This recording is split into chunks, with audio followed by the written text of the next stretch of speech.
This is a proud production of ITM Media.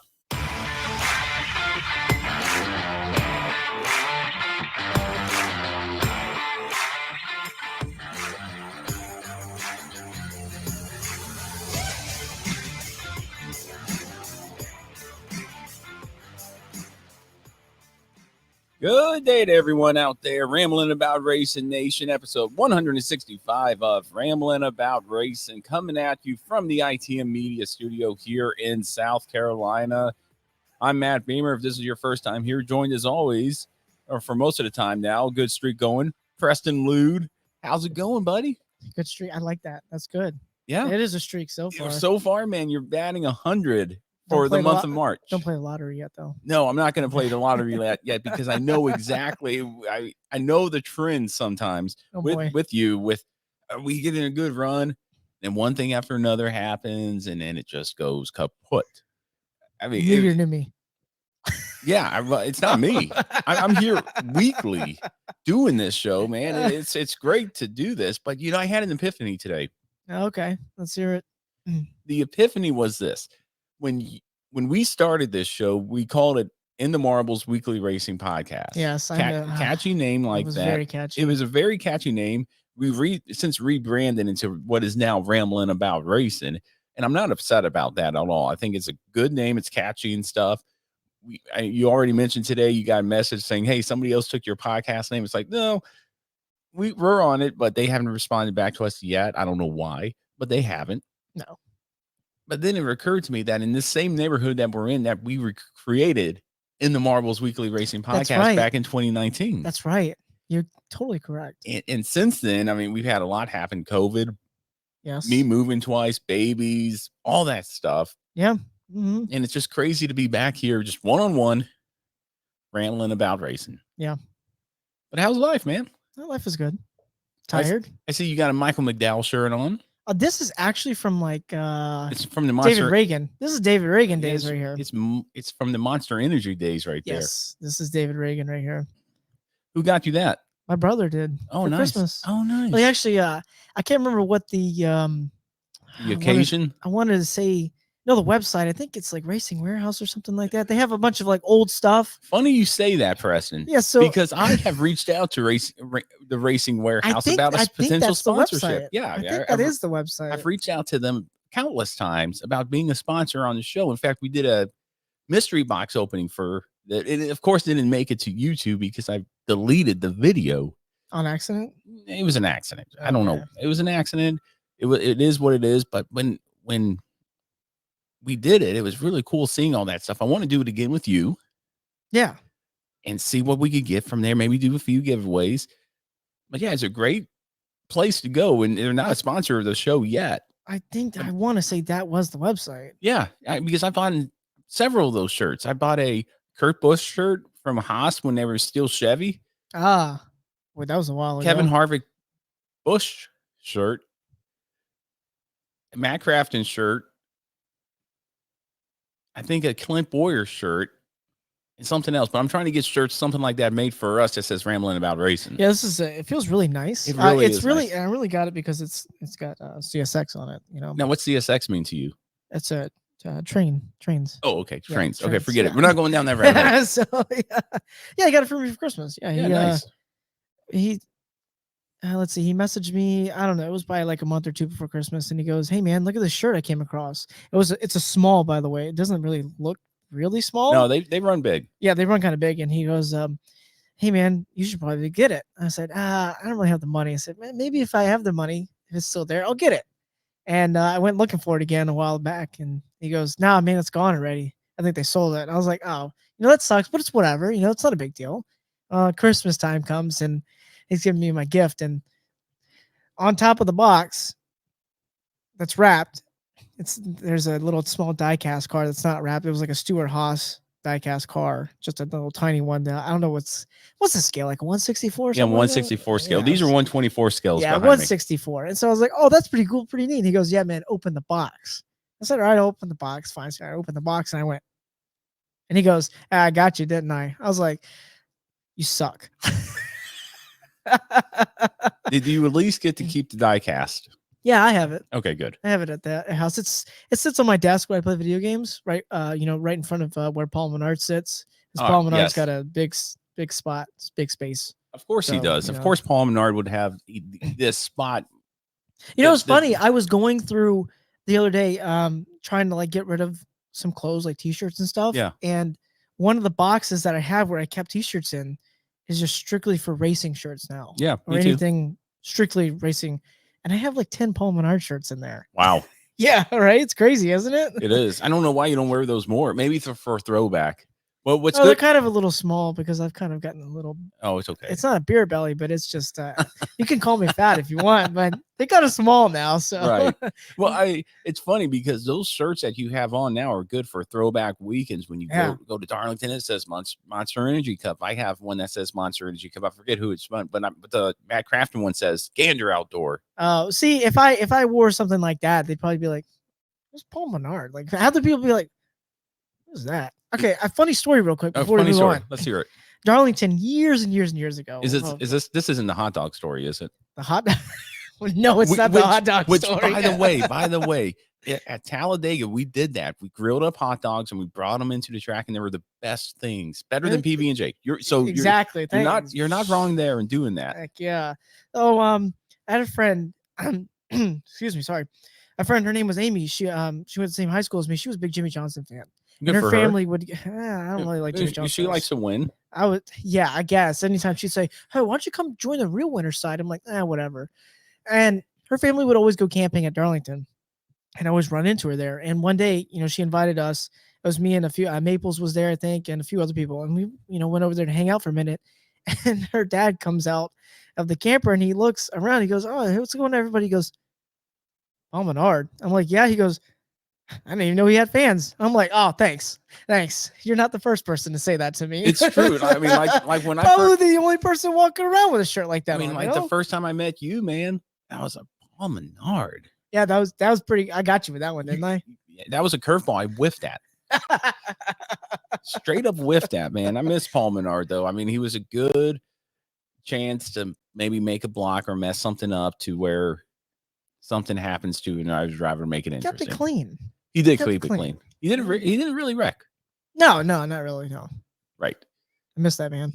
Yeah, I know you do, buddy, but it's okay, man. Well, we're glad you're joining us, whether you're on your regular podcast platform or on YouTube. Really do appreciate it. Make sure to subscribe to our YouTube. We're trying to grow more. We're kind of stationary right now with subscribers. I would like more, but maybe here shortly once we start putting out more content. Maybe if I just throw out some crazy comments, that usually helps too. Yeah, when I start ranting about things. When you start ranting, just put that on YouTube and maybe it'll draw in loyal listeners. I'm sure a rant will come at some point in the future. Maybe we'll see. Yeah, I mean, I have a feeling we have a lot to cover this episode. We do. Yeah, we're glad that you're joining us, man. You want to just go ahead and get into it? Do you have anything else before? Oh no.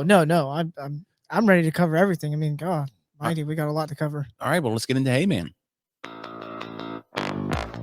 Folks, before we continue on with the start of Season 5 of Ramblin' About Racing, I wanted to remind everyone out there about our online stores at Teespring and Bonfire, where you can find the latest and greatest Ramblin' About Racing gear, such as T-shirts like the one I have on, hoodies, hats, or anyone but lineup exclusively at Bonfire, and so much more. Pint glasses for your beers and everything like that. Just head over to ramblinaboutracin.com under the stores tab, and there you can find the links to both Teespring and Bonfire. Every purchase will help out Ramblin' About Racing, bring you better content and hopefully more content at tracks around the country later on as we get there. So head on over to ramblinaboutracin.com. Links can also be found in the YouTube video below or on your podcast description on your regular podcast platform below. Again, all proceeds help out Ramblin' About Racing, bring you better content in the future.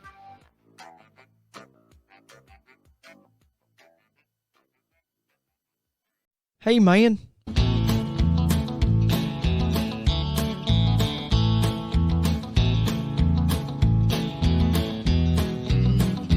Hey, man. And hey, man, here at Ramblin' About Racing, as always, presented by Devos Outdoor Lighting. Head over to devosoutdoor.com. Use discount code RAMBLIN for 10% off. It will help us out here at the show. And it's a great product, and that could also be found in your podcast description, your YouTube description, And if you head over to ramblinaboutracin.com under the sponsors tab, there you will find the link for Devos. Remember, discount code Ramblin for 10% off of your order there. Now, Preston, Yes. you got the show notes here for you. We're going to go ahead and start with this. The Atlanta races. Yes. Overall, how were you happy with this weekend? What were your thoughts about this weekend in general as a whole? I wasn't really all that happy. I'd probably say the race of the weekend out of the three would probably be the Cup race. Let's be real. I mean, truck race was, the Xfinity race was definitely whoa. Oh yeah, what's absolutely. happening here? I really, I hate to chase down the rabbit hole again, but I really feel like it's the lack of practice really makes the way things operate half It the does. time. Well, especially with with the way Atlanta is now. Why aren't we getting any kind of practice? Yeah, we've raced on it a couple times already. Big whoop. I don't know why we're not getting practice at any of the tracks. Yeah, it's like a super speedway type race, but on a smaller scale. Why are we not practicing? Especially with the rain that happened, I guess, for 2 days, I think it was. Yeah, it was a couple days of rain. Yeah, a couple days of rain. Hello. Nobody, I mean, why don't we have some kind of practice? If we don't want to mess this up. I mean, excuse me, but super speedway race on a smaller type scale means for less room for error. Right. I just feel like practice would be a little bit more justified in a place like that. But I mean, for all tracks at this point, I mean, we barely even practicing to begin with. Oh, what? Because NASCAR threw out a 50-minute practice session because we have a new package we need to run by everybody. Oh, you get 50 extra minutes. Right. Yeah, big whoop. No, I hear you, man. Now, for me, the truck race was just as normal as it is to truck race. There wasn't really anything to write home about. The Xfinity race, however, 12 cautions. And half of those were almost all of them were probably in the first half of the race. Well, I got them right here. I got the breakdown of the cautions here. I have to read it here because this is great.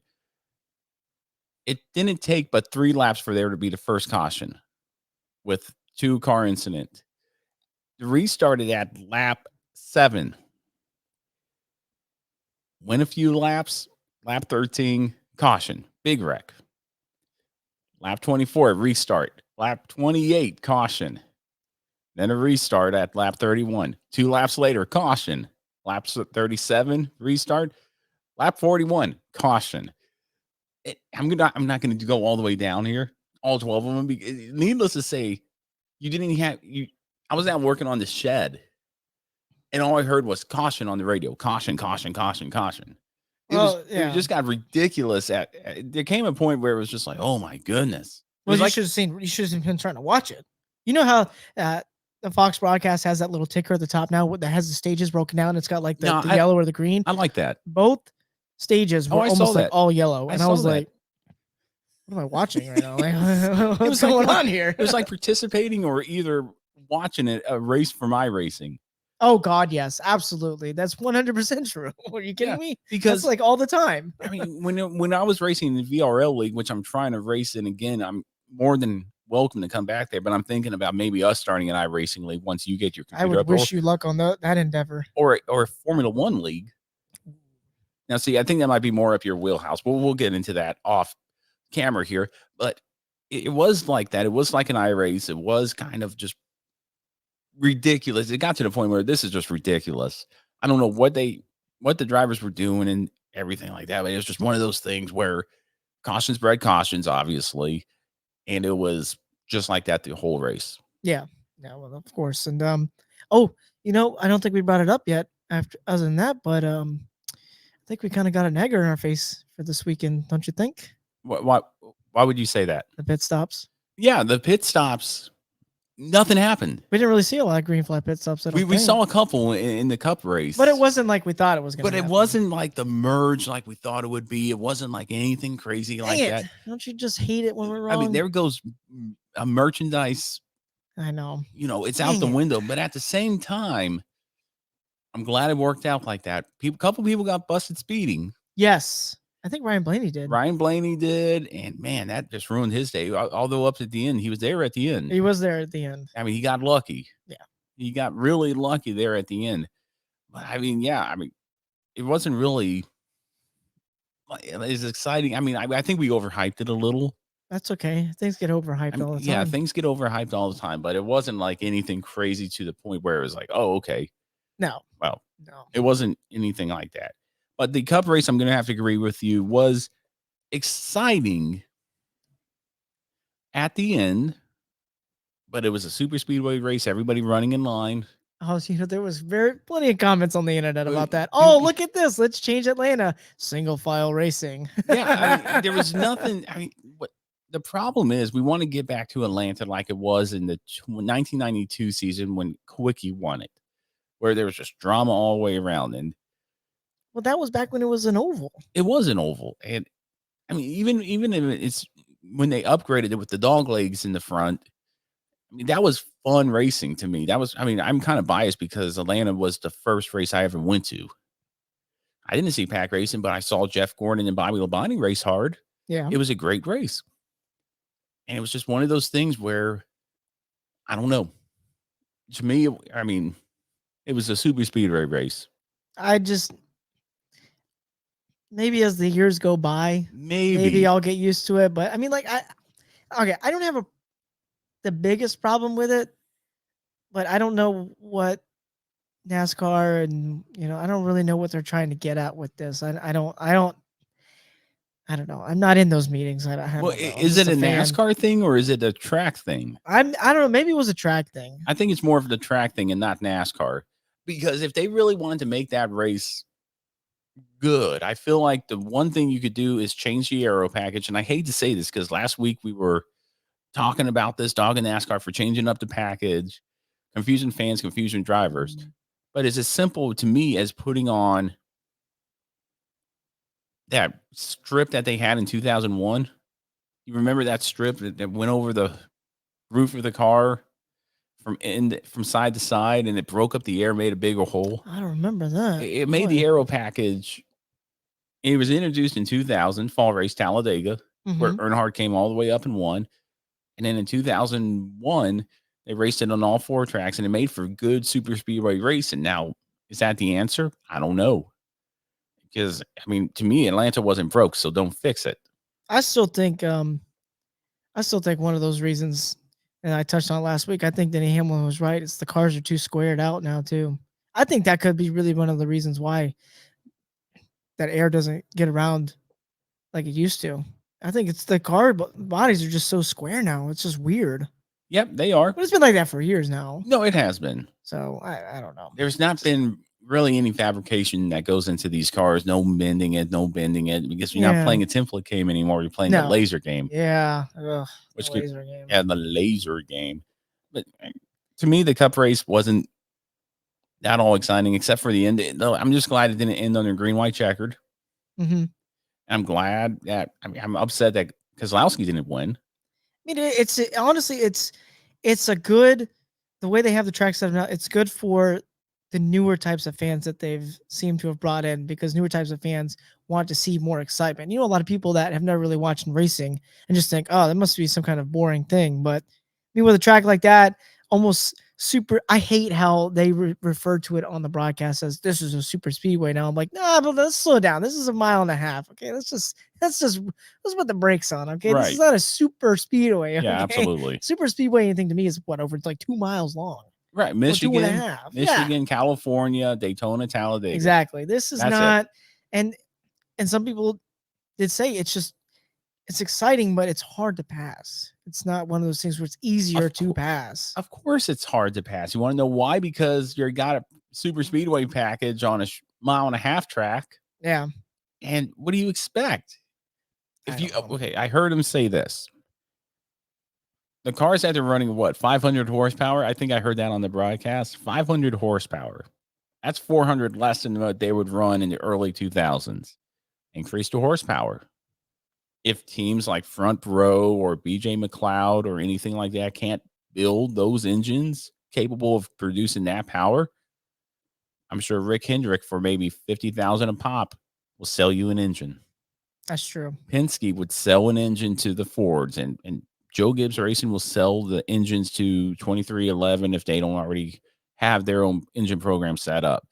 There's ways out there to level the playing field. I mean, you kind of call it a monopoly when it comes to those specific teams. If you ask me, Penske will distribute engines, or what were they called? Roushins and not Roush. Oh, Roush Yates? Roush Yates engines. Thank you. They can do that. Hendrick can distribute to the Chevys, and Toyotas can get it from Joe Gibbs Racing. But if you want to make the cars faster, maybe be able to pass, increase the horsepower. Mm-hmm. Don't decrease the downforce, increase the horsepower. There you go. If it were up to me. Yeah, but it's not. So no, it's not. It's if it were up to me. But that's what we thought about the race. I didn't. Yeah. And one more thing here. Okay. I didn't like the way they took off 100 miles of the race. I want to hear your thoughts on that, though. I mean, I'm okay with it, honestly. Yeah, I mean, I'm okay. It didn't really take away from the whole racing, the day of racing as it was. But what it did for me was it's kind of like, man, we're going to start going down this rabbit hole where we're going to start shaving off events. Because, well, if NASCAR wants to make it exciting, then they're going to have to do that. That's what they're going to have to do. Because honestly, at this point, like I've said before, I'm pretty sure I've said it before, NASCAR's got it set it up to where it's almost like sprint races within the race. That's why we have stages for.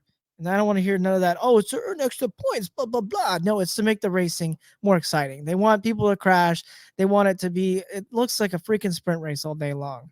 That's why. It's all it is. It's just to make excitement. And all this, oh, it's for fans to get up in the middle of the race and take breaks. Give me a break, man. I'm pretty sure get out of town. Before stage racing, I was able to get up and go take a break. Got up all the time. Yeah, what are you talking about? Go take a break. Or here's an idea. Try and be like the drivers and hold it. I've done that. I've done that a time or two. Needless to say, I didn't drink a lot of fluid. I mean, it's just, if they want to make it exciting, they're going to just start shaving off miles, which, I mean, it equaled out to what, 260 laps, I think it was. I was like, I mean, don't get me wrong. The first thing I thought about when they said it was a 400-mile race and they said 260 laps, I was like, maybe that's not as bad as I thought it was going to be. And then I watched it and I was like, it was all right. It was not that big of a deal, you know? I think I'm making a mountain out of an anthill because I felt the same way after. I was like, oh man, why would they do that? And then I watched it. It's like, it didn't take anything away from it wasn't a race in itself. Crazy. So it wasn't anything crazy. It was just, I feel like we're going to go down a slippery slope once we start taking away hundreds of miles for races. I mean, you do make a good point. I mean, because at what point that happening? At what point do you stop? Do you cut off the Daytona 500? Do you stop at Coke 600? Do you stop the Southern 500? When you start hitting on those crown jewels of races where it's always been 500 miles, and for case of the Coke 600, Coke 600 miles, don't take away those links. Yeah, exactly. I mean, to me, but then, you look at this, Atlanta, they went down to 400 miles. Well, that didn't take away from the race. No. But I would hate to say, welcome to the Daytona 400. That sounds so bad to think about. Or the Coca-Cola 500 or the Southern 400. See, it doesn't have the same ring. No, it doesn't. Ugh. I'm happy with sitting there for 500 miles at Daytona, at Darlington. I've been to one Coke 600. We got rain shortened. But I'm happy with sitting there for those races because they are historical. Yeah. And they are part of the sport. I mean, I'd like the Southern 500 better than Daytona. I'd like all those things, but I mean, I just feel like I think it's just like a double-edged sword. Yeah, somebody who goes is like, oh yeah, this is great. I would let 500 miles is great, but then when they go home and watch on TV, they're like, I can't really sit through that entire thing. Well, it's kind of like that. Well, I sit through it. I mean, there's some people that don't like to. Okay. I mean, I get comments all day long. How do you sit through a race on a Sunday like that? I'm like, I don't know. I've been watching since I was like 3. Because I like NASCAR and I like auto racing. Yeah, exactly. All right. Anything else regarding just the tip of the iceberg and how the racing weekend went? No, I don't think so. No, not regarding the races. No. All right. Well, I got something here for you. Ross Chastain, again, under scrutiny from the fans of NASCAR, the social media community of the racing world, or as Mike Joy would say, the keyboard warriors of the racing world of Twitter and Facebook, from all purposes, it looked like what he did, hitting Kevin Harvick and spinning him in front of the field when Kevin Harvick was leading, causing a pretty big wreck. The super speedway wreck. Yeah. Like what you would see at Daytona or Talladega. Upon further review, which I got to give kudos to Fox Production. They zoomed in and they slowed it down, and they did, in fact, show that Ross Chastain did not touch Kevin Harvick. Now he just got him loose, arrow loose. Even then, I mean, cars, that's the way it is. That's the Yep. way the package is. You've run up front, you're drafting, same way Daytona, same way Talladega. You can't blame this on Chastain, or can you? I don't think you can. No. I mean, he did kind of move back and forth really quick, which I heard that they were talking about. That really gets the air upset when you go like that back and forth across the bumper. But I mean, it may have just been. They also said, I think Glenn Boyer said that Harvick looked like he had gotten loose as well, which he kind of looked like he did. He did. So I mean, I think it. I wouldn't say they're both at fault, but they both contributed to it. Nah, I'm going to have to stop you there, buddy. Because how many times did that happen throughout the course of the race where you saw a car just go back and forth? Well, they're racing at those high speeds and those tight corners. But hey, that's not. They did it all the way up to that point without incident. Up till that point, there were no really big wrecks. Bubba Wallace wrecked at the start of the race. That was a single car incident, but then we didn't really see anything else big like we did till that point where Ross Chastain spun Kevin Harvick. Yeah. Which Ross Chastain did not spin Kevin Harvick upon review. But yeah, people were still like, there's Chastain doing what Chastain does best and wrecking people. Oh, yeah, absolutely. People right away, right out of the gate. Oh, Ross Chastain's doing his thing again. And I must admit, when I first saw it, it's like, oh. I did. I said the same thing. I was like, oh, boy. And then when they zoomed in, I was like, oh, okay, never mind. You know, it was kind of like, it's kind of like the Impractical Jokers when they go, well, you know, no. So to me, Chastain doesn't deserve the flack that he's gotten for this. Chastain doesn't deserve anything because he didn't do anything. No, he was just racing. And even if he did go back and forth, like they did, he did, and they said he did. Everybody else was doing it. Yeah, maybe Kevin Harvick just didn't hold on to his car. He did get loose. He did get loose. I'm just saying, Kevin Harvick lost. It happens to the best of them. But it just had to be Chastain behind him. Just wrong place at the wrong time. It was wrong place at the wrong time for Chastain. So to me, Ross Chastain didn't ram Kevin Harvick. He didn't get into Kevin Harvick. It was just a racing incident. Yeah. What happens. Unfortunately, it was Harvick. Unfortunately, that's just the way it is when it comes down to that. You know, it's just a racing incident to me. Oh yeah, sorry. I thought you. I apologize. I thought you were pretty much done with it. Yeah, I'm pretty much done with it right now in that way. But now we get to probably by far the biggest topic of the week, and I think one that's rippled through the NASCAR community and definitely elevated this guy from who's this guy to everybody to jump into maybe 2,000-3,000, maybe more followers on Twitter at least. Name recognition now. Josh Williams.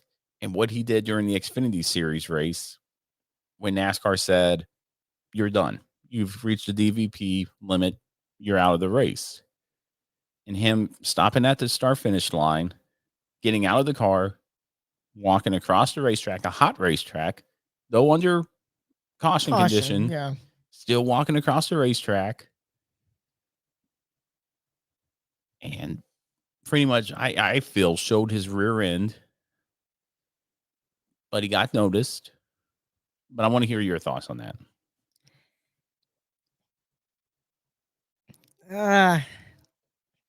I mean, I like it and I don't at the same time. He knows what he's getting. He knows what he's getting himself into. But I get the frustration. I think I get it, and I think it was because debris was coming off the car, which was probably, I don't know what debris it was. I didn't get to see. And I didn't really look much into it, but I heard it was some of the Bear Bond, the tape that they put on the car was coming off the car. And I think you have to, when you really look at the root of problem, you really go back to the DVP clock. And I don't know what it is these days. I think it's still like 7 minutes or something. They increased it to 7 because of the new aero package or whatever. I mean, they increased it to 7 because of the pit limit. The pit road's longer now, so they increased it to 7. Oh, well, I mean, you have to understand the frustration. Guys are scrambling to fix a car within so much of a lot of time when back before the damage clock policy. You could sit on pit road for as long as you wanted, get back out there, run it back around again, and come back to pit road and do the same thing all over again. Just keep working on the car. Now it's like, oh well, we got to keep looking. Oh, okay, well we got like a minute left. Well, hurry up and just get the car back out there. I mean, I can't really blame him for getting mad. Now, is that the way to really do it? No, but hey, he got noticed. He got a race ban. He did. He got suspended for a week, but he didn't get fined, from what I've heard. Wow, suspended. That's impressive to me, especially him walking across the racetrack. Yeah, I haven't heard any kind of fines whatsoever, unless I just didn't see it. But as far as I know, when I heard on the radio today, I didn't hear anything about a fine. I just heard them talking about, well, he got a suspension. At least he didn't get a fine. So I was like, oh, well, I guess he didn't get fined then. Well, that's good for him. Yeah, good for him. Yeah, heck yeah. It was funny what he said, as well as what what are they going to do? Fine me? I can't pay it. Yes, that's what he did say that. And then Denny Hamlin got on Twitter. I don't know if this was real or not. I'm sure it was, where he said, "I'll pay your fine."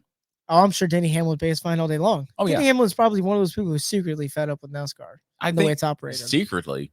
Let's just leave it at that. So, I mean, yeah, I yes and no. I mean, I probably not the way to do it, but hey, you know what? He wanted to send a message. At least he did it under the caution, you know? Yeah, at least he did it under caution. Now, what I think this really shows is that NASCAR has this damaged vehicle policy, which I don't think anybody out there likes as far as fans. It takes away, to me, it takes away from what you said, that the team's rebuilding the car and getting back out there. I mean, and as long as you meet minimum speed, which is tough to do under caution, you're off the clock and you can work on the car as much. You just need to meet that minimum speed. Well, we've evolved years. NASCAR's just evolved from years and decades. You know, nowadays, I'm sure if there was a car that met minimum speed that was on track, people would be complaining and crying all day long. There's a slow car out here. They need to get off the track, which, you know, when back in the day, it didn't matter if there was a slow car on the track or not, because you knew that everybody had to get some kind of points whatsoever. Just a slow car knew to just stay out of the way most of the time. So, I mean, it's just one of those things. I just know that if there was a slow car out there, people would complain, and then NASCAR would have to revisit it and say, well, you know what? And that's probably why they came up with the damaged vehicle clock policy as well, probably. Just trying to get people off the track, you know? Probably. But my thing is with this DVP, man, is the situation like that with Williams, Josh Williams, I should say, not Williams F1, but Williams, who, again, up to this point was really a nobody. Right. A no name. I mean, we followed him on Twitter, but I didn't see much of his tweets coming across my timeline. That is until Saturday when that happened. But now Josh Williams is taking the center stage in this. And now do you think NASCAR needs to revisit the DVP, or do they just say, no, it's going to stay the same as it is? I think it's going to stay the same as it is. I don't think his protest is going to change a thing. No. But what it will do is maybe get Josh Williams sponsored. The best account of Josh Williams gets a good sponsor and a good publicity from this. There's no such thing as bad publicity, right? No, not really. No. NASCAR doesn't revisit this at all. They're probably like, no, it's already water under the bridge. If you were NASCAR and everything like that. But yeah, congratulations, Austin Hill winning. Yeah, very dominant starting off in the season. Joey Logano, first race win of 2023, first win for Ford in 2023. That's right. Fords look strong. They look strong at Daytona. They're strong at Talladega. They were strong at Atlanta, especially the Penske cars. I don't think right now Hendrick has anything to worry about, although I think all of his cars were caught up in accidents. If you're Rick Hendrick, you weren't happy this weekend. No. Well, you're just not happy in general that you lost all those points either. So yeah, absolutely. But then at the same time, William Byron's still locked in. Yeah. I don't know what else to go with that. No. But yeah, congratulations to everybody this past weekend. I don't think I got one driver correct there. Joey Logano wasn't even on my radar. No, I don't think I got anybody right, honestly. I think I picked Matt Crafton. That didn't happen. No. I don't remember who I picked. Oh, I picked Allgaier. I remember now. I was like, oh yeah, no, Yeah, he wrecked. Again, he wrecked. He Oh, wrecked. So no, it's becoming a bad trend for Justin Allgaier right there. But anything else regarding Atlanta? No. Because to me, I mean, we're going to beat the dead horse. It was a good initiative, bad judgment on the track to change up everything, and now they made it the super speedway race, which is what everybody wants. Everyone wants to see pack racing, but not me. No. I don't want to see pack racing. I want to see racing at Atlanta like the way it used to be. And if you get spread out and can't pass, well, then you should invest in your engine, sure, or your aero. But that is what it is. Going to COTA this weekend, Circuit of the Americas, all 3 series, Truck Xfinity Cup, with the big new rule change coming up here. No stage breaks. Thank God. Now, what are your thoughts on that? I think we already know what it is, but what are your love it. Oh, thank God. Maybe NASCAR actually realize, we don't need stage breaks. Yeah, they could throw in the stage points at the end of a stage, but why do we need stage breaks? You know what this creates right here? Strategy. I think this creates, and I'm worried about the crew chiefs here, because I know the third stage is normally longer. You have to have a pit stop or two in order to make it to the end on fuel.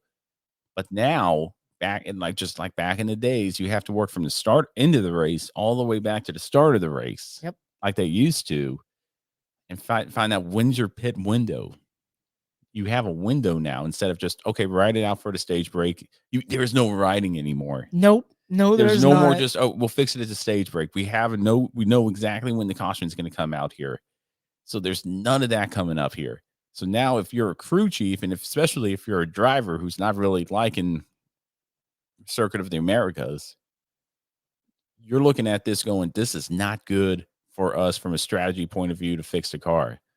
But if you're a driver like, say, Ross Chastain or Tyler Reddick, who is good at road courses, you're looking at you're I can tell you who else is probably chomping at the bit.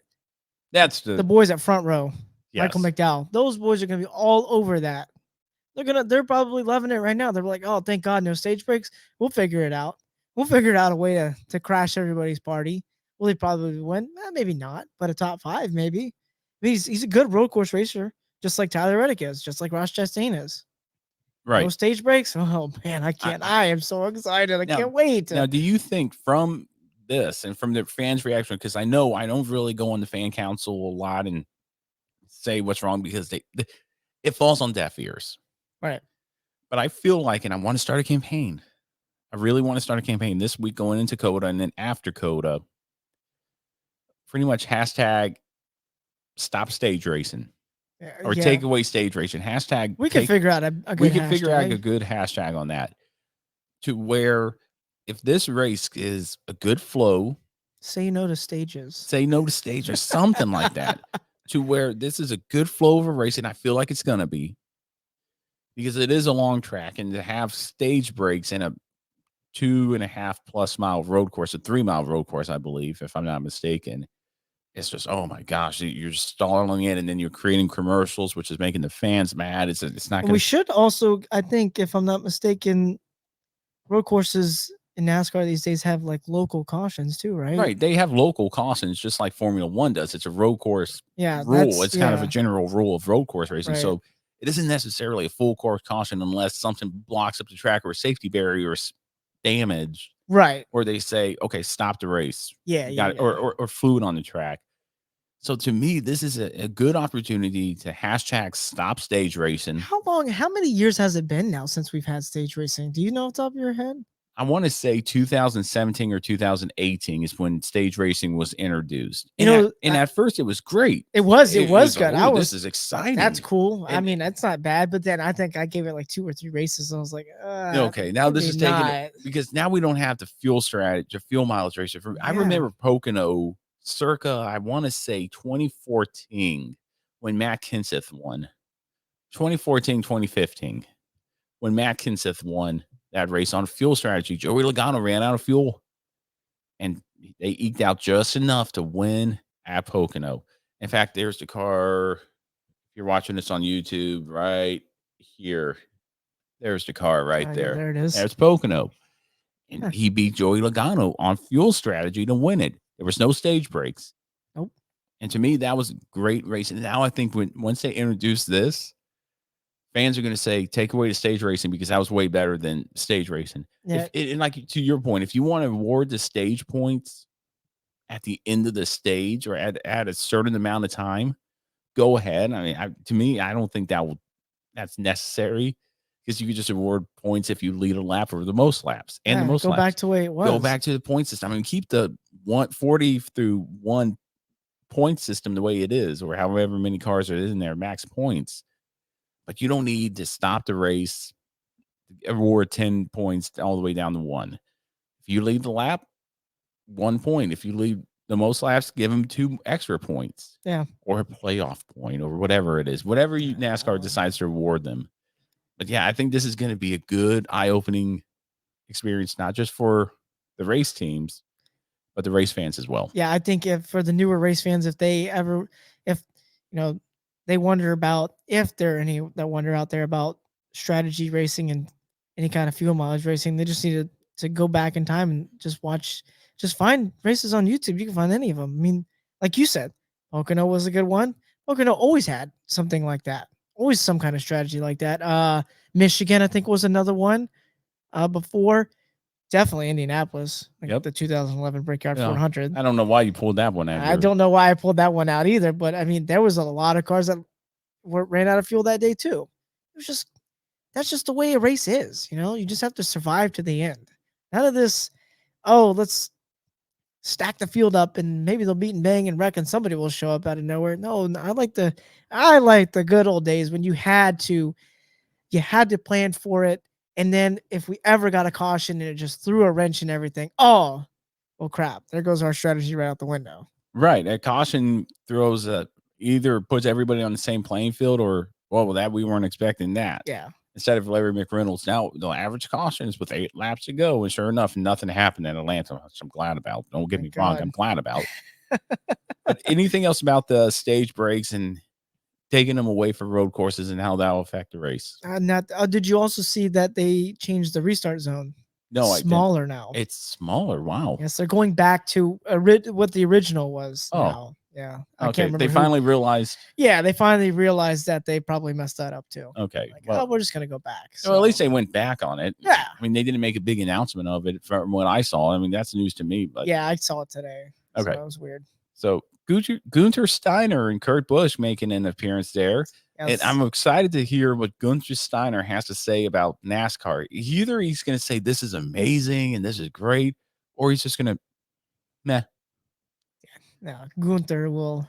I think he's probably going to have fun. He will have fun. I'm looking forward to it. I can't wait. It's just, I know that NASCAR likes to expand the horizons. It's cool that they have, we have like Project 91 with Trackhouse. Kimi Räikkönen's racing this weekend. Jordan Taylor's in the car for the 9 team this weekend. We have Connor Daly. I think Jensen Button.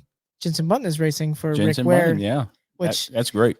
I don't really know how the Rick Ware car will perform very well because they tend to not really be up the front. No, they really don't. But, I mean, it's cool that we're expanding the horizons. We got Gunther coming into the studio. It's gonna be cool to hear his side of things and what he thinks of it. I mean, that's what I'm excited for. But I just wish that maybe in the future Fox would get some kind of chemistry in the booth instead of just rotating all these people out all the time. Right. I hear you on that. I think it'd be cool to see Gunther. Heck, it'd be cool to see Kurt Busch back in studio or just hearing from him in general. Yeah, again. So it will. I'm excited to see what happens. Yeah, I think we have a great weekend on tap, honestly. Yeah, I think we do too, especially with no stage breaks. That's going to be great. Now, this wasn't on the show notes, but I'm going to ask you this. Does NASCAR, I know we've talked about it with Indy, having a doubleheader with Indy. Mm-hmm. Now you got 2 areas, I would say maybe 3 if you count Homestead, Miami, where NASCAR and Formula One could have a dual weekend. Where Sunday at noon or at 11 in the morning, Formula One races, wrap that up, and then NASCAR races in the same area. Probably Las Vegas would probably be an example, or COTA would probably be the 2 best places to do this. Probably more so COTA. If I had to pick one and say, yeah, that would be the doubleheader weekend for Formula One and NASCAR. Could that happen? Do you see that happening ever in the future? I think it could happen. I think it would have to happen at a place like Las Vegas or COTA that has lights. Oh, yes. Now, I mean, Formula One can get a race done because when they start the race, they have to finish it within 2 hour window. Right. Once they start, the 2 hour window clock is there.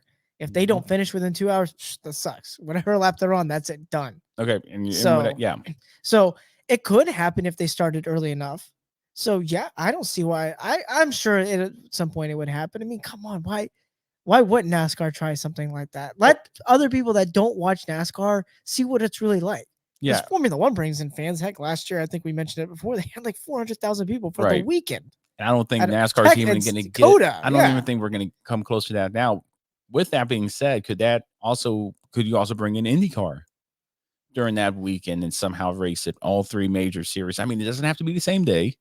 Oh yeah, or you Indy could break it up. Yeah, Indy could race Friday, Cup could race Saturday, and Formula One Sunday. I don't know if IndyCar could race at I don't know COTA? if COTA. I mean, well, I just like to think of it as like this. They don't have power steering, so they don't get to fly around those turns like NASCAR or Formula One could. I But mean, NASCAR's not going as fast either, but it would be fun to see.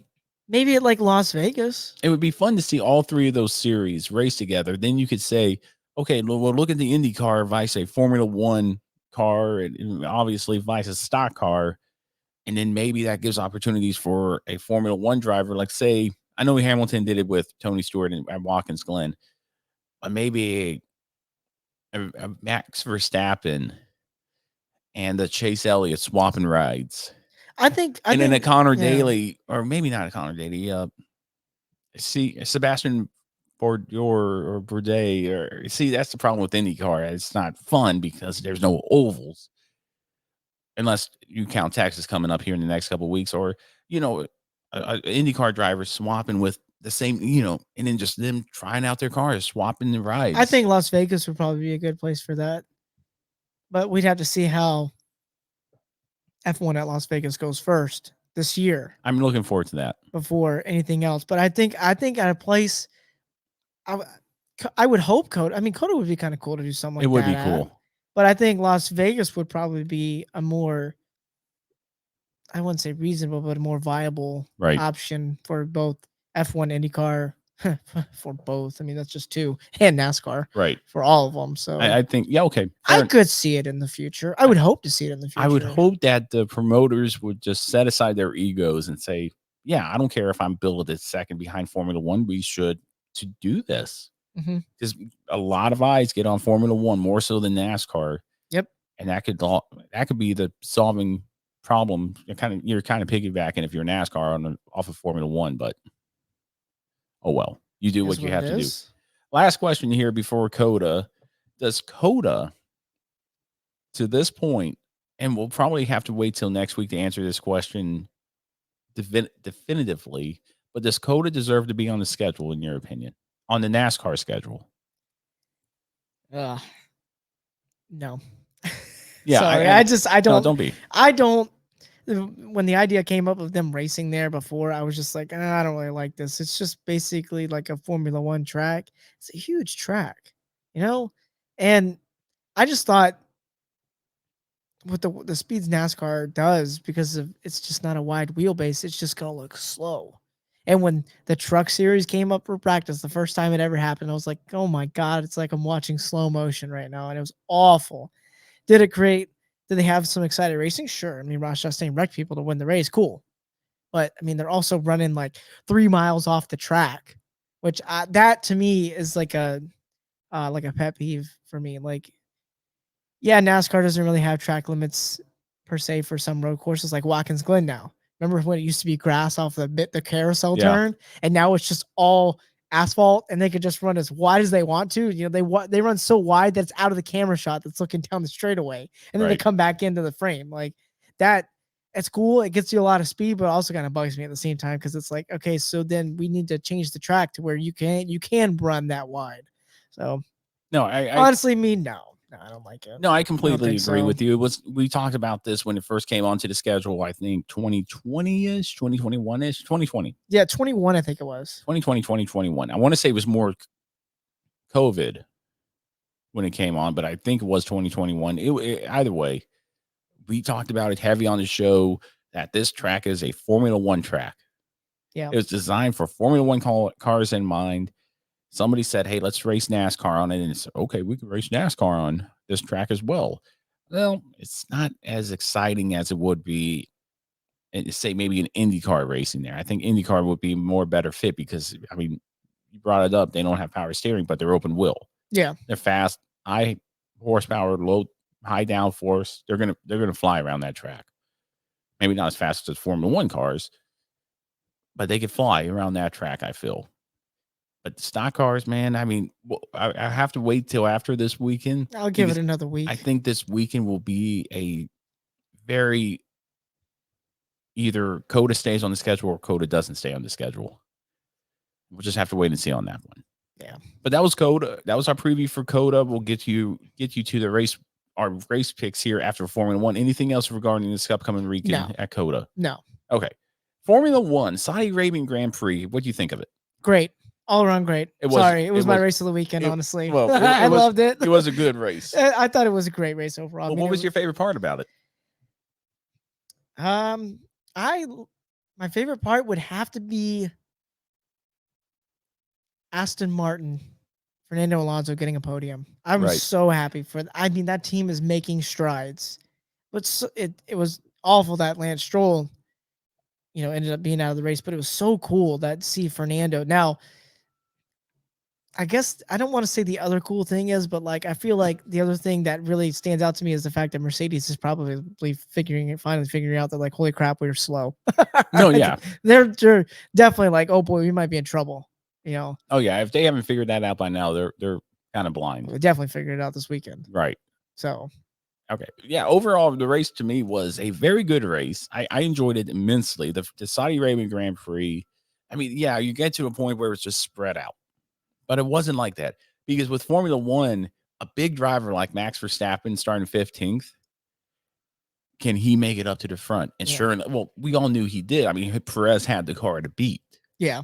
Sergio Perez ended up winning, had the car to beat, and put himself in that position and kept himself in that position to win that race. So congrats to Sergio Perez. Red Bull, again, getting max points for the weekend because Verstappen got that fastest lap there at the end. I'm actually kind of shocked he was able to pull that off on the age of the tires that he had at that point. You might have been usually got a lot of guys like to pit at the end and throw on a new set of softs and then go out there and burn the fastest lap that you've probably seen in a hot minute. Right. But I mean, he did it. I mean, I guess he saved up the power for it. He saved up the battery power and everything for it, and he was still disappointed in second, which I mean, if you're get it, you're a race car driver, you're definitely. But man, to start 15th in a Grand Prix, to pass all those cars, I mean, it's not easy, and to finish second, man, good, bravo, man. I like that track. I think that track is great. If you're Christian Horner, you're saying, hey man, you did nothing to be ashamed of. I think they're tied in points. Him and Perez, I think, are tied. Probably. We'll double check that real quick here. But yeah, it was a great race. Fernando Alonso did great, starting second, finishing third. I mean, there was a bit of controversy though with that. I would have to say because Fernando Alonso had a 5-second penalty for. Now, explain this to me. You might be more of the rules guy than me with this. Okay. You have Formula One has these little 3 lines. Yeah, it's almost like a box. Almost like a box, but not a box. Not quite. That the car sits in prior to the launch of the initial start, and should a red flag come out, the restart of the Grand Prix. Mm-hmm.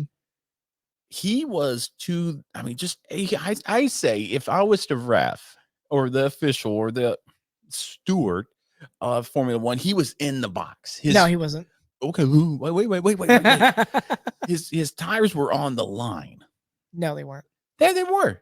They were kind of off the line. Okay, but I mean, come on. He was within the box. No, he wasn't. Okay, here we go. I went back and looked at it. He wasn't really in the box. I mean, you could definitely tell. I mean, they figured, the commentators figured it out right away. They're like, hey, it doesn't look like he's really in the box. But okay, but and they also said that, oh well, he didn't really look like he really gained any kind of advantage. There's my question right there, Preston. Did him going slightly left in the box?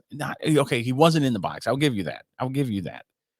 But he wasn't. Did he gain any type of advantage? Obviously not. He didn't gain the lead on the initial start of the race.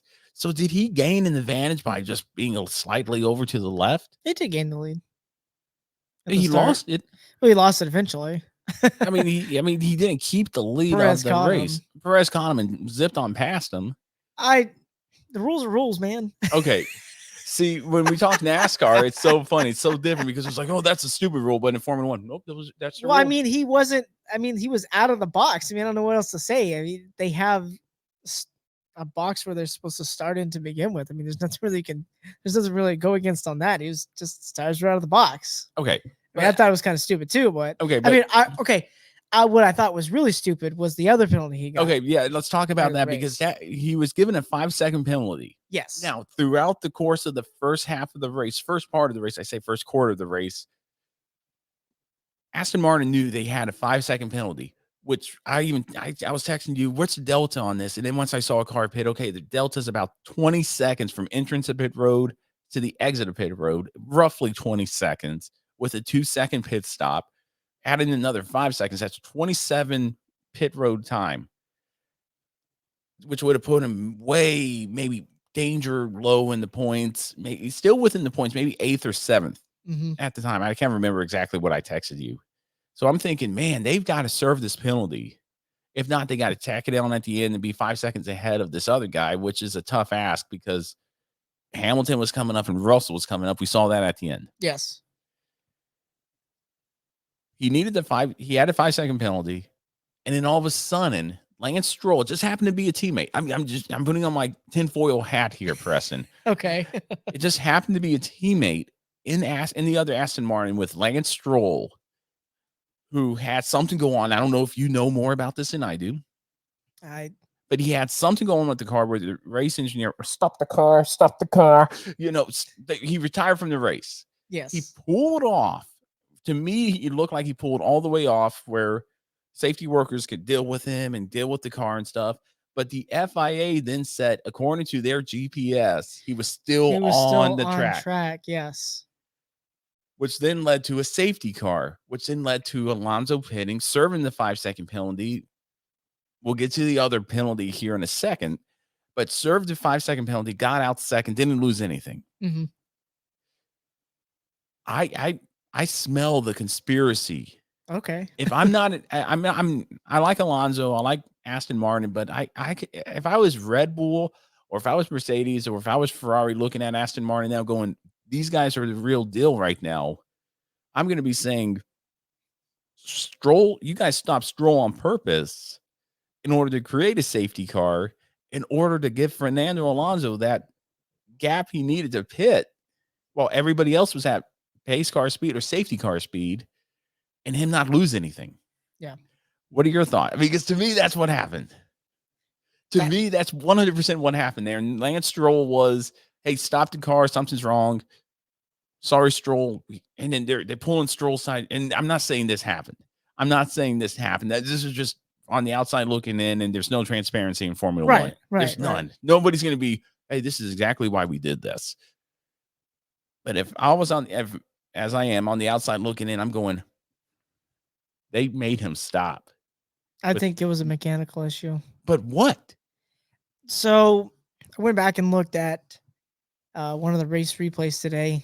They on the F1 TV app, they have they break it down. They have like a 30-minute recap, and they showed replays, and they showed the camera angle that shows out the back end of the car where you can see like the wing and the back tires and everything. And there was actually this light plume of white smoke. It's hard to see it, but you can see it. I saw it. Because at first I was like, man, why are they stopping the car? They never said anything. I figured maybe it was an electronics issue. But when I looked back and actually saw it and saw that replay, I was like, oh, okay, I see it now. It looked like it was some kind of mechanical issue. I mean, you could see the white smoke when he was going down the straightaway before they got to, I can't remember what turn that is. It was that big sweeping turn, but you could see just this weird white, I mean, it's just very faint white plume of smoke. And then the commentator said something about it. They're like, well, maybe it's just the dust that's coming off the track when he ran off the track. But I was like, but it was there before he got there too. So, and yes, I can see why the FIA said, oh, it looked like from their GPS, the car was still on track because the back end was kind of hanging out. But where that turnoff area to get out of there where all those track workers stand and everything. It was kind of at an odd angle, and F1 cars can't really turn the car very tight. So I can see why he was only able to get it so far in there, because he was going to have them come out and actually pick the car up and move it. And that probably would have been a bad deal anyways, which was kind of odd because I feel like maybe a virtual safety car would have done the thing. And that's what they talked about right away. Commentators were like, oh, this is probably going to be a virtual safety car. And then the full safety car came out and I was like, whoa, okay, well, this helps Fernando Alonso's position very well. But yeah, it did. At first I was like, man, that is kind of odd to stop him. But when I saw the replay, I was like, okay, I see it now. That looked like some smoke. Maybe it was an engine issue, maybe not. Maybe it was. I thought I heard somebody say brakes, but I mean, who knows what it really was. To me, it was just weird. Yeah, it was kind of interesting. In perception is reality, and that was my perception of the whole thing. I mean, you clarified it. Okay, I'll put that to bed right there. But to me, it was like, oh, man, that doesn't look good for Aston Martin. But then the other penalty happened. Now, when you get a penalty in Formula One, correct me if I'm wrong. And if you're going to serve it while doing a pit stop, nobody could touch the car for 5 seconds. Correct. Or else you're considered working on the car. The rear jack apparently was under there, ready to just lift. Yes. Or if not touching. I didn't see a touch, but I wasn't really focusing on. I saw the replay. Okay, you saw. What do you see? From what I saw, from the few replays I saw, it looked like the rear jack. Now they can get as close as they want to the car, as long as they're not touching it. Yeah, as long as they're not touching it. So the rear jack did the right thing. Get right up under the car, so when they say you can go, you can go. Okay. And I think it looked like from the replay that I saw, because it was just such an odd angle, it looked like the rear jack got up under there and he tried to lift as close as he could to the car and touch the car, but then he lifted it back down a little bit so he wasn't touching the car. So I think for a brief moment he may have touched the car. Okay. And I think that's where a lot of the flack was raised that, oh, they touched the car. I don't know. It was kind of hard I couldn't see. I was just judging on watching how his arms were moving, right? Because it looked like he may have touched the car and then he kind of slightly moved back up again, so it wasn't touching the car. But they want to get as close as they can to the car. Absolutely. So, but I mean, it was just so weird that there was rumblings of a penalty coming. Right. They were talking to George Russell about it. His team was talking about it. Oh, let's stay within 5 seconds of Fernando because we think he may get a penalty. And George is like, well, is he going to get the penalty or not? And it was just so weird how I can't remember. I saw something on the internet. Somebody say that, how come the FIA is taking so long for this? Before, when this happened to somebody before, I think it was last year, 2 years ago. I mean, they're right on top of it within like 10 or 15 laps. But you're talking they went like 30-something laps before anything was said. Nothing was said. And then after the race, they're like, oh, we're going to take his podium away. And then they were like, oh, never mind. And that was like, what kind of inconsistency is this? Right. Like, what's going on here? Because I was watching the race and I didn't see anything, just like the commentator said, about anything about a potential penalty for Fernando. Yeah. Not one investigation, because you know how it usually pops up there. There's the banner.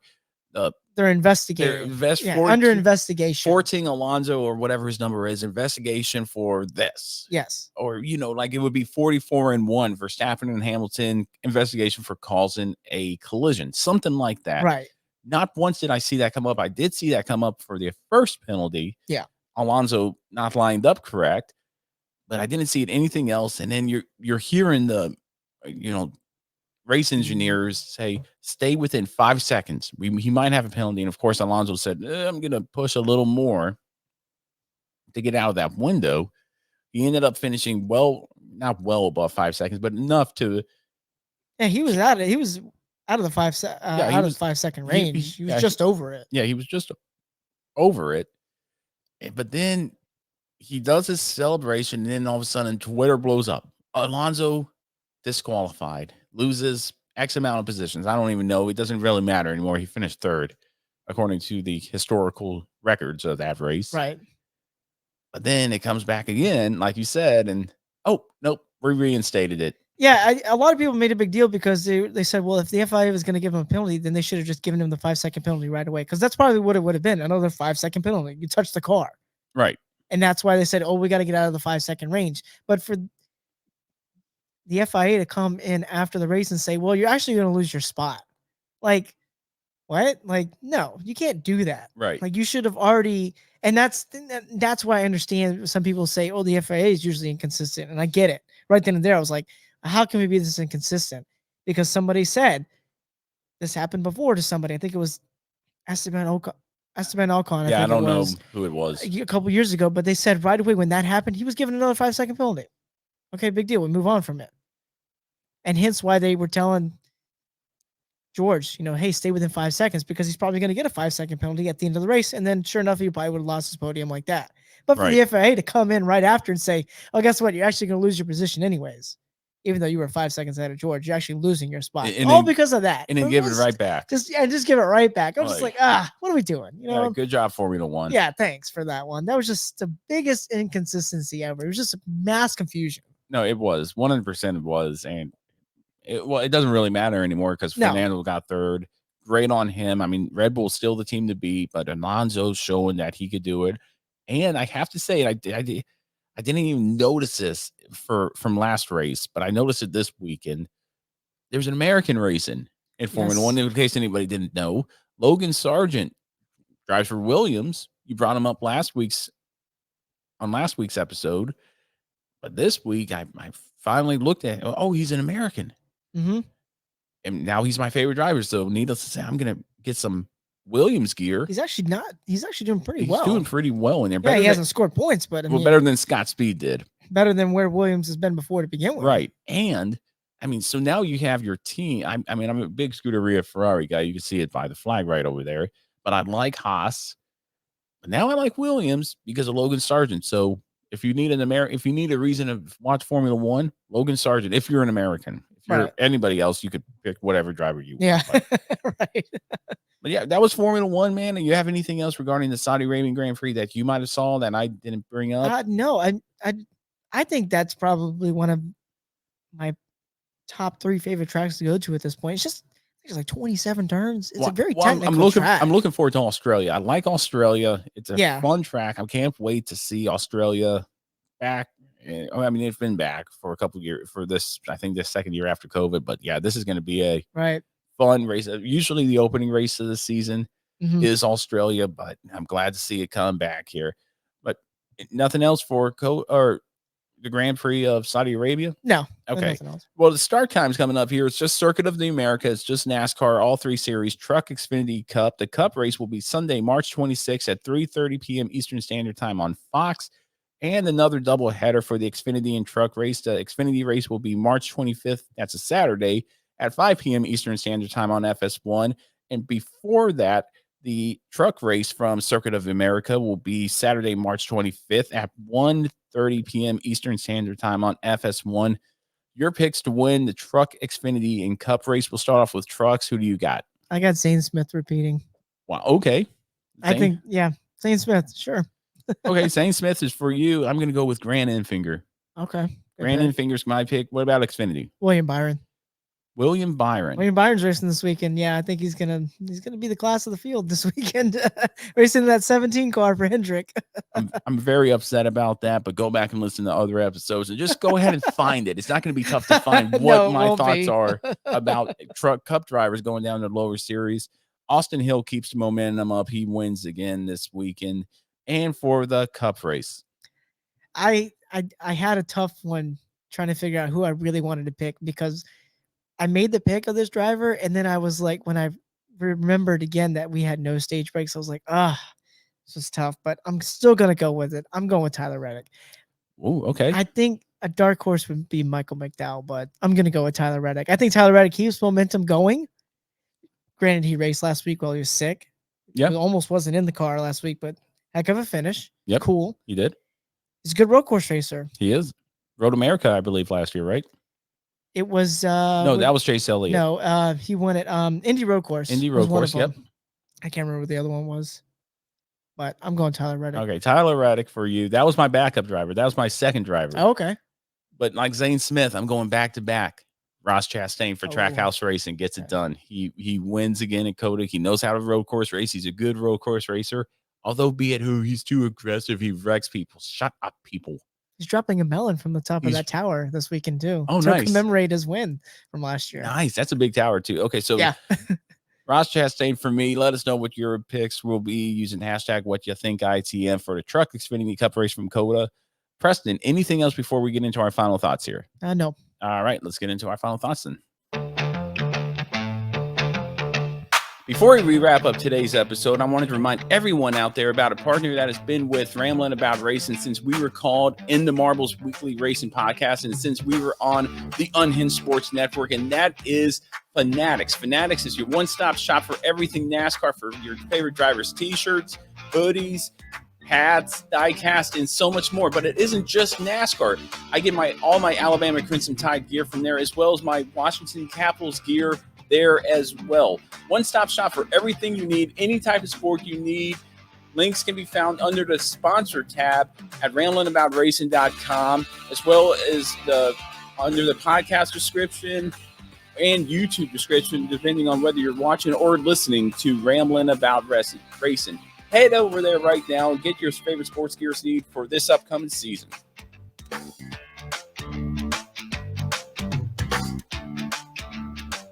White flag, white flag. White flag, white flag. White flag. 1 lap to go. 1 lap right here.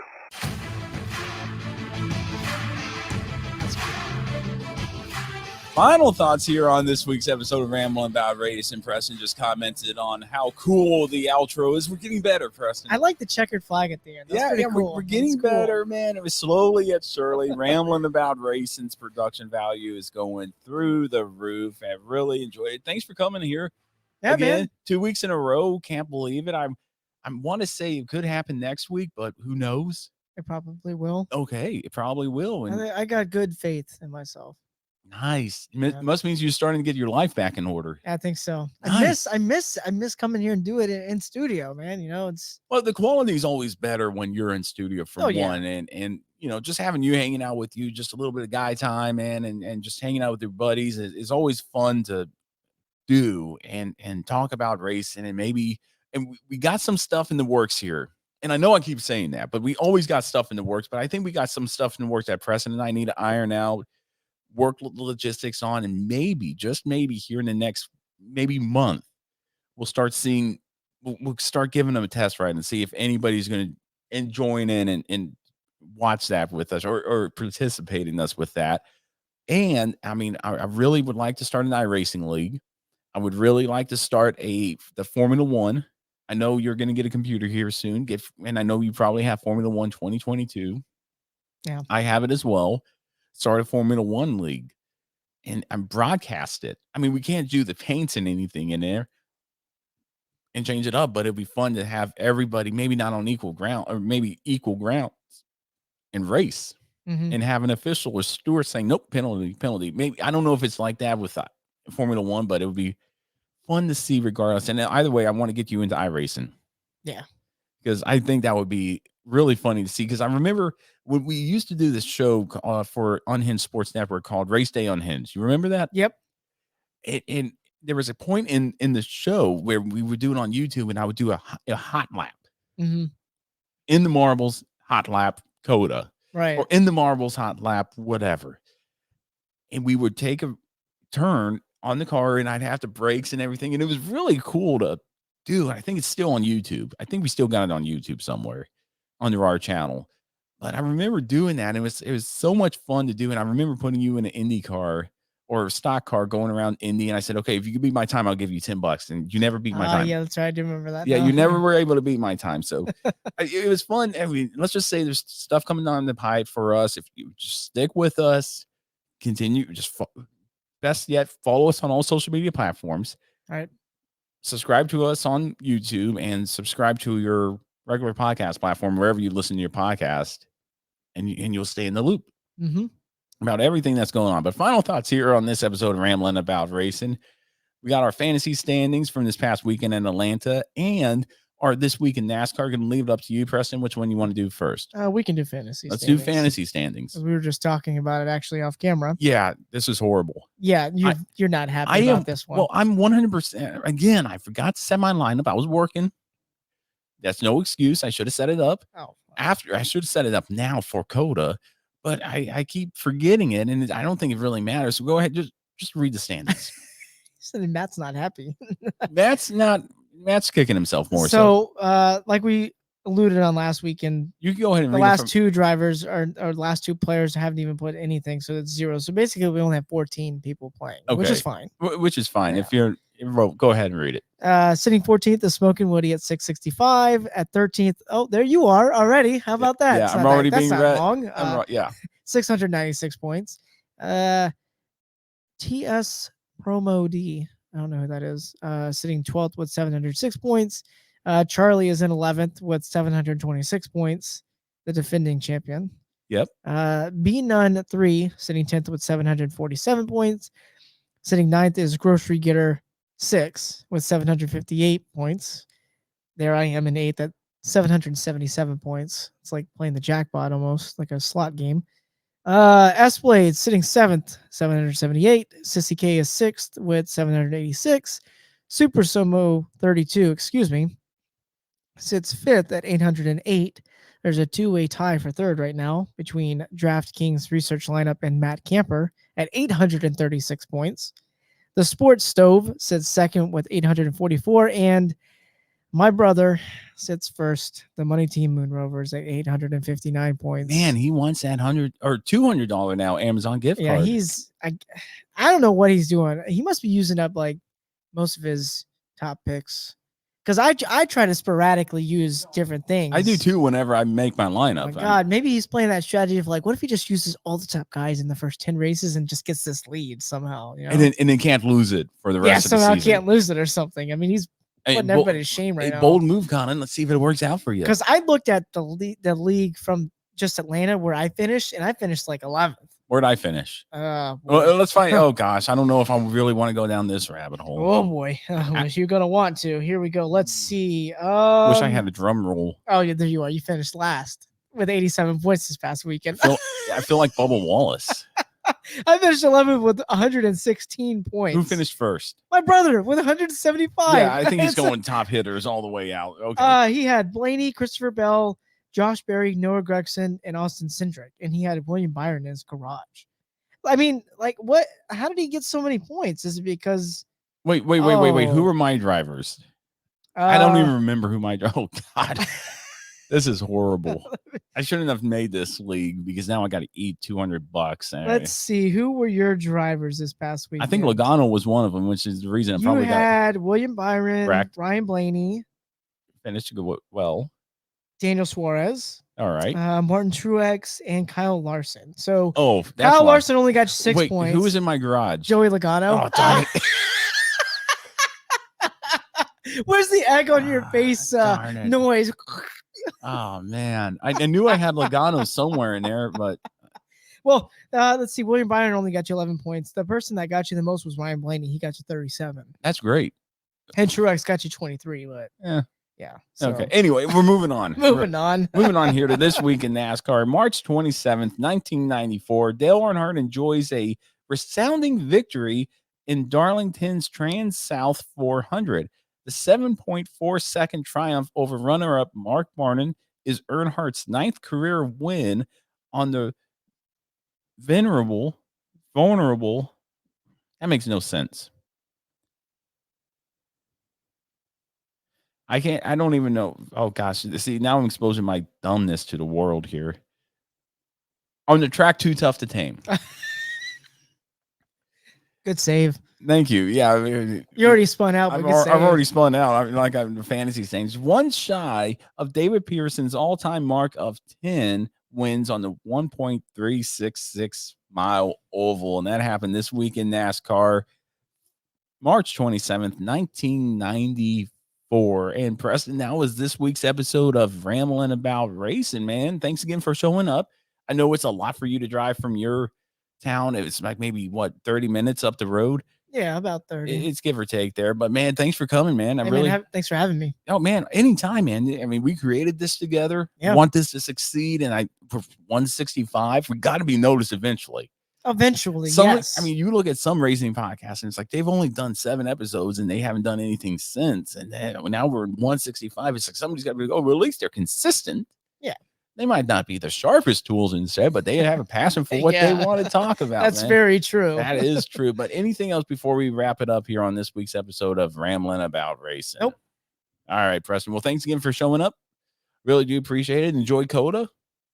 And everybody else enjoy COTA out there. And with that being said, we're going to wrap it up on this week's episode of Ramblin' About Racing. Thank you so much again for tuning in, whether you're on your regular podcast platform or YouTube. Really do appreciate you taking the time to show up and join us for this, what happened this week in auto racing. I'd like to thank our partners for the show, Devos Outdoor Lighting, Extreme Sim Racing, Fanatics, and Stand Up to Cancer for all they do, not only for us here at Ramblin' About Racing, but for what they do for Belly Up Sports as well. If you want to, head over to ramblinaboutracin.com for the links to all of our social media platforms, and make sure to follow us on them: Facebook, Twitter, Instagram, and YouTube for the latest and greatest in the world of auto racing, short clips of this episode, and much more. For Preston Lood, P_Lood, I'm Matt Beamer, MBeamer22. All that can be found on Twitter. Stay safe, and we'll see you after Circuit of Americas.